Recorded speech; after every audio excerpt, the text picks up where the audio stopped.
भागवत गीता अध्याय 6 आत्म संयम योग श्लोक 1 से 7।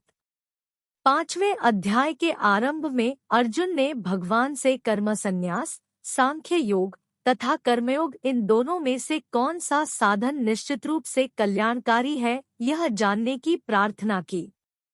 तब भगवान ने दोनों साधनों को कल्याणकारी बताया और फल में दोनों समान है। फिर भी साधन में सुगमता होने से कर्म संन्यास की अपेक्षा कर्मयोग की श्रेष्ठता सिद्ध की है। बाद में उन दोनों साधनों का स्वरूप, उनकी विधि और उनका फल अच्छी तरह से समझाया। इसके उपरांत उन दोनों के लिए अति उपयोगी और मुख्य उपाय समझकर संक्षेप में ध्यान योग का भी वर्णन किया। लेकिन उन दोनों में से कौन सा साधन करना यह बात अर्जुन स्पष्ट रूप से नहीं समझ पाया और ध्यानयोग का अंग सहित विस्तृत वर्णन करने के लिए 6ठे अध्याय का आरंभ करते हैं। प्रथम भक्ति कर्मयोग में प्रवृत्त करने के लिए भगवान श्री कृष्ण कर्मयोग की प्रशंसा करते हैं। श्री भगवान बोले, जो पुरुष कर्मफल का आश्रय न लेकर करने योग्य कर्म करता है वह सन्यासी तथा योगी है, और केवल अग्नि का त्याग करने वाला पुरुष सन्यासी नहीं होता तथा केवल क्रियाओं का त्याग करने वाला पुरुष योगी नहीं होता।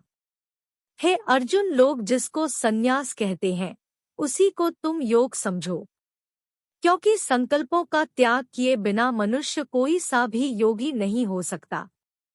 जो योग में विराजमान होना चाहता है ऐसे मननशील योगी के लिए कर्तव्य कर्म करना कारण कहा गया है, और उसी योगारूढ़ मनुष्य की शांति परमात्म प्राप्ति में कारण कहा गया है। जिस समय न इंद्रियों के भोगों में तथा न कर्मों में ही इच्छित होता है उस समय वह संपूर्ण संकल्पों का त्यागी मनुष्य योगारूढ़ कहा जाता है। अपने द्वारा अपना उद्धार करे, अपना पतन न करे, क्योंकि आप ही अपना मित्र है और आप ही अपना शत्रु है।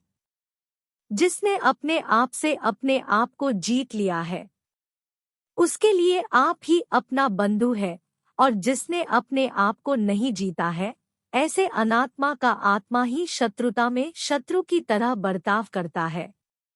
जिसने अपने आप पर अपनी विजय कर ली है उसे अनुकूलता प्रतिकूलता, सुख दुख तथा मान अपमान में निर्विकार मनुष्य को परमात्मा नित्य प्राप्त है।